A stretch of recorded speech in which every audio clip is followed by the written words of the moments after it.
How's it going, everyone? Before here, welcome to Heliopolis Radio. Today, we've been joined by Cindi Buckley. She's the author of Love Awakens You. She has basically studied quite extensively into esoteric arts and knowledge as well. So she's well versed on understanding the human psyche, a lot of the subconscious themes and sufferings that we kind of go through that we may not be aware of. So she's been kind enough to give her time and to come share a bit about what she does and also her book. So, Cindi, without further ado, thank you so much for coming on. Tell us about yourself and what has the journey of life been like you thus far? Been like for you thus far? Oh, well, thank you so much for having me on your show. Well, it's been an interesting journey. Uh, you know, I don't know where to start telling about myself, mostly because at my age, there's a breadth of things you can talk about. You never know. I'll start with the book, I guess, because that's the Love versus Fear. Love Mhm. Awakens You is a book which is designed to gently open you up to your higher guidance, loving self, God, Holy Spirit. I don't care what term you use. Find a term that whatever you're comfortable with. I'm a student of A Course in Miracles, so I use the term Holy Spirit, not in a Mm, religious sense. So mm, just to represent a presence greater than myself. And the book is designed in such a way that you don't have to do any affirmations, journaling techniques, or any self-help protocols. You just read the book. Believe it or wow. not, all you do is read the book slowly. And what happens is it's the way the words are put together that causes an unlocking, and it's like when you put a key in a lock and the lock turns and the tumblers turn. So the same thing happens. A little tumbler moves and then another tumbler moves. And then guess what? A little light starts coming out. And as the light starts coming out, this gives you the courage to be able to make positive changes in your life. And yes, it really does do this. I know it's hard to believe that by reading a book that, it's going to make these changes for you, but it's going to start your process for you to be able to make the changes and start to realize. I've had people who suffer from anxiety read the book and say it's really helped them. I have my husband who is not into any of this and would never normally read a book like this, but he's my editor, so yeah, changes. Took about 6 months. It might be quick, it might not be, but yeah, a lot of changes have happened. So, a medical doctor, I read the book, loved it. It's based on universal truths. It's Mm. not based on any particular, religion. It will resonate with just anyone. If you read the book and you don't like it and you find that it doesn't work for you, maybe you're just not ready. Because it's for everyone, but not everyone's ready. So you obviously started off in, yeah, obviously, but from what I read, you started off in corporate and then you shifted to helping others. And so I guess, everyone kind of wonders when someone moves away from corporate, there's obviously some internal shift that's happened within them. So what brought you to make the change? And what did that process feel like? Oh, well, I worked in logistics for quite some time, and then I moved into software consulting in the logistics field as well. And at my last job, I was there to map business processes. You map how the business processes is. That was my job, and I loved doing it because you could build flow charts and you could do all this fun stuff. And I was a consultant at this company, and I had made a very large flow chart of how their system worked currently, and Mm, some of the changes they could make that would make it efficient, given the existing software that they had. The goal was to get them to a new software eventually, but what could they do right now? Well, the woman that I was working for told me that the IT manager hated my flowcharts. And I went, that doesn't make sense. It's not that big of changes, and it's not like a major thing like you got to reverse everything. Well, anyways, I finally decided it was time to leave because, I'd done all the business processes I was tasked to do with, and there really weren't that many more to do. And um, so we were in the IT managers and my boss and myself for doing an exit interview, and he said, "Please close the door." So I got up to close the door, and on the back of the door, he had my two flow charts. Yes, they filled the door. They were big. And she lied to me. And I thought, oh, that's it. I'm done. I can't do this anymore. I am sick and tired of people fighting and constantly one-upmanship and the ego getting in there. And, you can't compliment a person. That's bad. And I said, I can't do that. I couldn't do it anymore. I'd had enough. And that was like my third or fourth contract job at a different company, and I said, I can't do this anymore. And I stopped. That was my last job, and I don't regret it at all. And then I, I always knew when I was younger I would go to a psychic in Santa Fe. And I did. I went to a psychic in Santa Fe.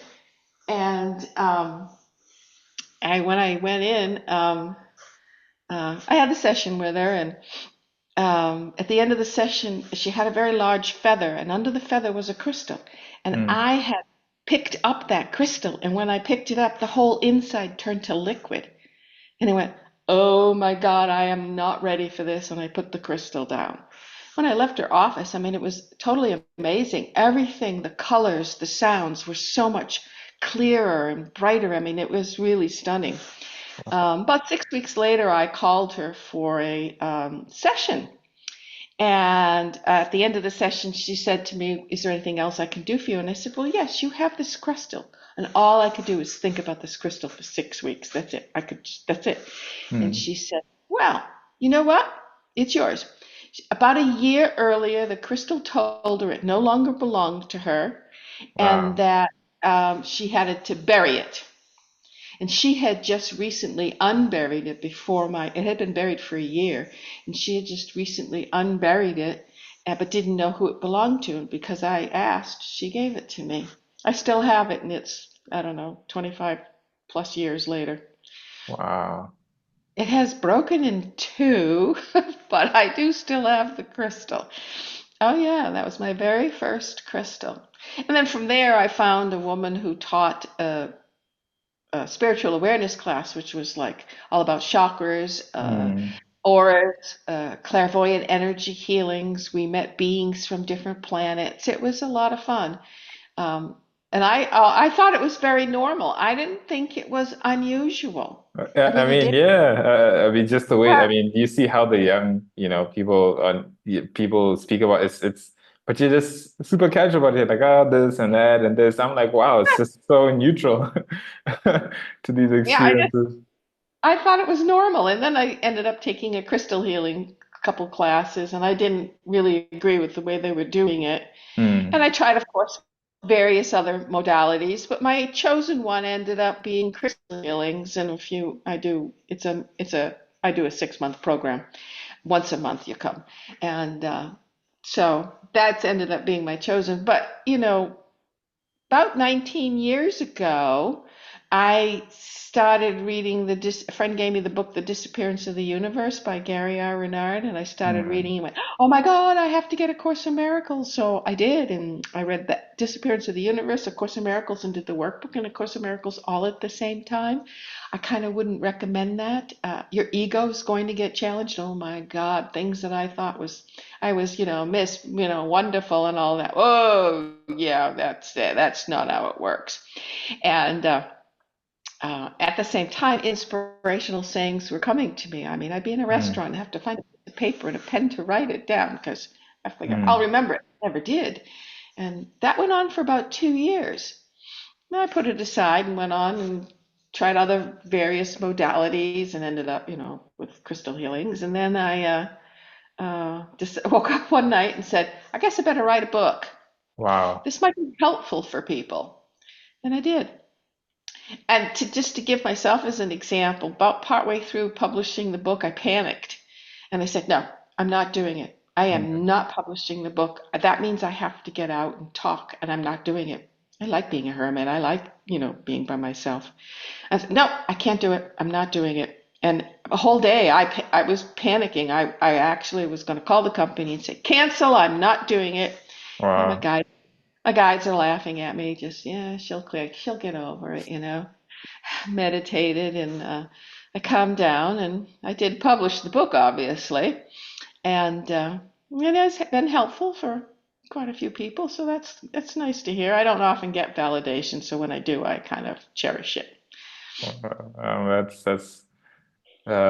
I love your neutral demeanor. It's really, it's almost as if, I mean, I can imagine it was quite the journey, but you've made it sound like it was just a journey. You know what I mean? Very few Yeah. people talk about their personal stories that way. And so I guess coming to the theme of the book, love versus fear. Um, what is, I mean, obviously it's an opinion, but I feel it's necessary to ask, what is love in your opinion? How do you overcome your fear of learning to love again, or actually learning to love at all? And do you feel that the word love and fear has been misunderstood in today's world? I'm going to answer that one first. Yes, love and fear is misunderstood in today's world. Absolutely. And what is love? There's nothing on this earth that can compare to what love really is. Mm, I'm going to try and explain it, but it's more of a feeling than it is what words can portray. But let me give it a try. mhm, Love is an overwhelming sense of peace. It is a calmness about you that says, nothing can bother me, no matter what is going on. Love is kindness and compassion at all times. Do we succeed all the time? No. But when you don't succeed, forgive yourself and just keep moving on. Fear is absolutely everything else, which is everything. Fear mm, is judgment. Fear is competition. Fear is if they believe you're special. mm, Fear is if you think you're an individual. mm, Fear is anger, which is something we're aware of. Fear is every emotion that you can give a name to: shame, uh, denial, e- everything that's not love, which is 90%, 99% of the world, is fear. That is what fear is. And how do you go from love to fear? It takes time. If you imagine you've been in fear for eons, and I do mean eons, mm, uh, it's not going to happen overnight. Can mm, it? It can. Is it likely to? No. So what you do is you start slow. You have to start slow. You can go to people that say, I can fix your problem overnight, or I can fix it right now. That's probably true, but will it last? That's the question.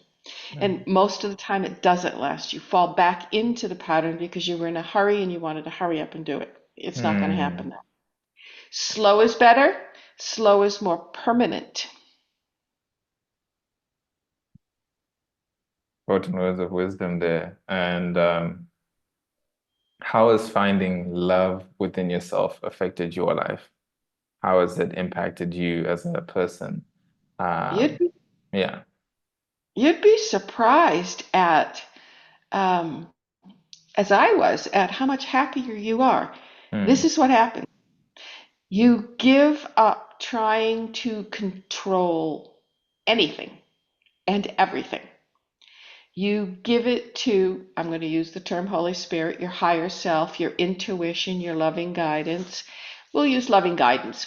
Okay, So you give it to your loving guidance to guide you as to what's best for you, as to what you need, not what you want. Because what you want and what you need are two very different things. Mm, I want a new house. I want a new apartment. But then you get it, and then you don't realize by getting it, you didn't think about all the other things like, okay, I got my new house, but it was bigger and it costs more utilities and I have to work harder to pay for the bills. It's a cycle that keeps going. It's this, and it's ego based, and it's this desire to constantly keep more and more. And when you get to a point where you don't need the more and more, it doesn't mean you're not going to want things here and there. Of course mm, not. mm, But the constant cycle of driving for more, when you realize, oh, I guess I just need what I mm, need, and you let them decide what you need. And I'm going mm, to give you an example for, mm. we've been living in our house here now, and it's a nice house and a beautiful lot. And we've been living here for 21 years. Wow. Wow. You ready? Yeah. 18 years I've wanted to move. Does that give you a clue that maybe I'm not really in touch with what Yeah. I need? I want to move. And now, kind of have to move. We're trying to be proactive at moving right now because my knees don't bend as well as they used to, and I'm kind of a tripping hazard. So I trip a lot. So, you know, okay, I kind of got to move, you know. I am very picky and I want what I want, and I'm going to wait until it's already been decided where the house is going to be. I just am waiting for it to come now. So, Yeah. yeah. So that gives you a clue of want versus need. I don't need to move. I've said for years, this house is everything we need. It is Mhm. not what I want, like the little kids, you know. I want this, you know. Yeah. Wow. And so, what's been the most fulfilling thing that you've experienced on this journey thus far? Oh, I was driving in my car. Actually, I had a truck at the time, and I was going home, and my guides talk to me all the time. I don't always listen, by the way, but they do talk to me all the time. Um, and you get yourself in trouble when you don't listen.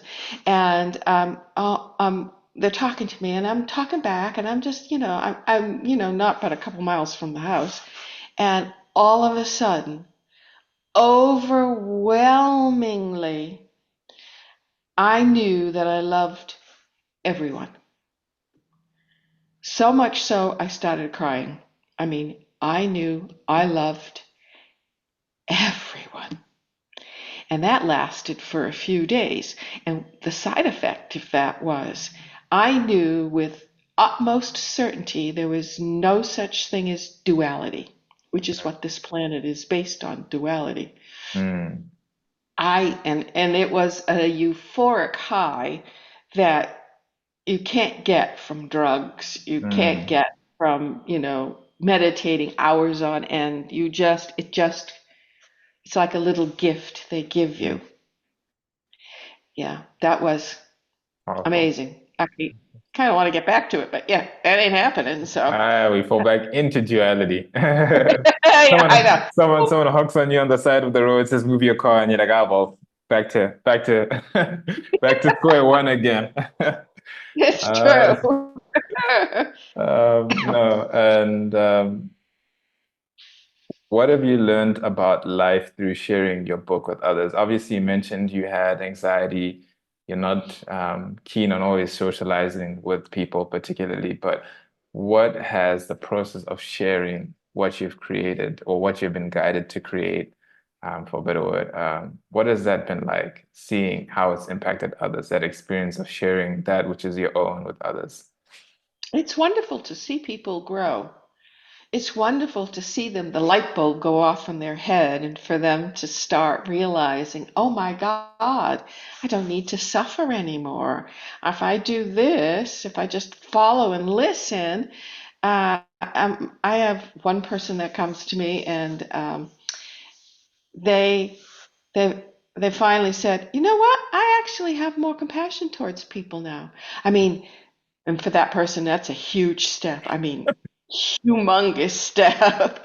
And it was so wonderful to hear that, to realize, to just to know that they're actually, moving, higher in vibrations so that Mm, they can be more helpful to people. I mean, it's really fun to see.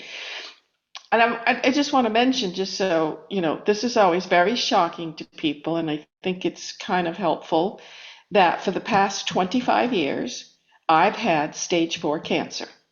wow. I still have stage 4 cancer. I will probably always have stage 4 cancer. This type of cancer doesn't really ever heal itself. The only hope is the tumors get calcify, and that's if they calcify, then they're dead. Mm, But in the wow. meantime, I just want people to realize that, you know, and when I first got my diagnosis, I admit, and I'd been a student of A Course in Miracles for about, I don't know, 5 years, 6 years. But for the first month, all I did was cry. Mm, I mean, it's shocking to hear you have cancer and you've mm, had it for so long, and all of a sudden it's like, what, I'm going to die. What do I do? And this is the advice my guides gave me: live your life. wow. And I've been stable now for 10 years, and I'm going to be 66 shortly. Incredible. So, Incredible. Um, and I've had ovarian cancer. That was really bad. And but because got caught early, it was a 16 over 6.5 inch tumor that had attached itself all to my organs. So I've had two Mm, types of cancers. I'm 4 years stable with the ovarian one, 10 years stable with the other one, neuroendocrine. So, you know, these things happen. And here I am helping people because that's what brings me joy. thank you for sharing that. That's really an incredible story. To be honest, I did not even expect that. I was not, but it just shows you the beauty and bounty of life and how, you open yourself up and there's always the way forward. So thank you for sharing that. And I was wondering, how can people reach out to you? How can people access the book? And do you interact with people outside of the US? Do you work with people outside of the US, or mainly you interact with people within Yes, your? I do interact with people all over the world. But if you want a crystal healing, my 6 month program, you have to actually come here to my house because that's where it's all set up. When I'm not moving the massage table and the crystals all over the place, because sometimes I don't know what crystals I need and I have to go. I have a whole bunch of smaller ones that I use, but sometimes I need bigger ones, and they're in the back there. And you can reach me at my website, Cindi, Cindi, Buckley, BUCKLEY.com. Or you can email me at Cindi, Cindi, at Cindi, Cindi, Buckley.com. The book is available on Amazon. The ebook is Mm. available all across the world, anywhere your favorite place to buy an ebook is. The paperback and the audiobook is only available on Amazon.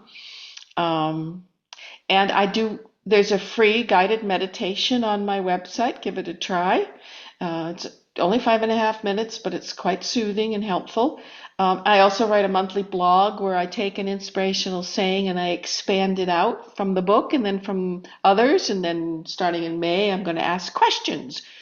First one is, what do you want? And I start giving examples of my life and how these questions came about. What's the answer? No, I don't tell people the answer, by the way. My answer, because their answer could be different. So you get a lot of information, and if you read the book, you'd be surprised. It may not happen right away, and 9 times out of 10, people won't even be able to attribute the changes to the book, and that's okay. They got the message. That's all that's important. Wow. No, beautifully said. And last question is, what are your words of wisdom and advice for those listening into the podcast today? Trust your intuition and be sure to make sure it's a loving intuition, because sometimes intuition is not, if you get an intuition to go punch somebody, that's probably not loving. It's not kind and compassionate. So you're listening to the wrong guides. There are different guides. You can, different levels of Mm, guides you want to listen to. And I specifically say loving, meaning loving guidance. Is it kind and compassionate at what you're about to say or mm, do? Take a pause if you have to. Ask the questions. That's how you start to move from love, from fear to love. The other thing I like to recommend is for people who are upset and having difficulties, or if you're on a high, say it as well, because it just helps it better, is to say, I am always safe and protected. Cindy, it's been a absolute pleasure to have you on the podcast. Your calm and relaxed demeanor, and how you've overcome a lot of the challenges of life, quite inspirational. And it's also quite reassuring to know that you can go about it in a very, very relaxed way. Uh, I don't know, it's gave me a first. I was like, I've never met someone so relaxed about all these intense different things, but I think that's a gift in of itself. So thank you so much for coming onto the show and wishing you all the best moving forward. And yeah, it'd be great just to obviously stay in touch and to Yes, know. And definitely. again, with the book as well, I will make sure I'll put the link in the description so that people can access it. And for those of you tuning in, please, if you're feeling inclined, maybe read the book. It might just change the direction and course of, not just only your life, but, much more. So thanks so much, Cindy. Thank you so much for having me. I enjoyed it.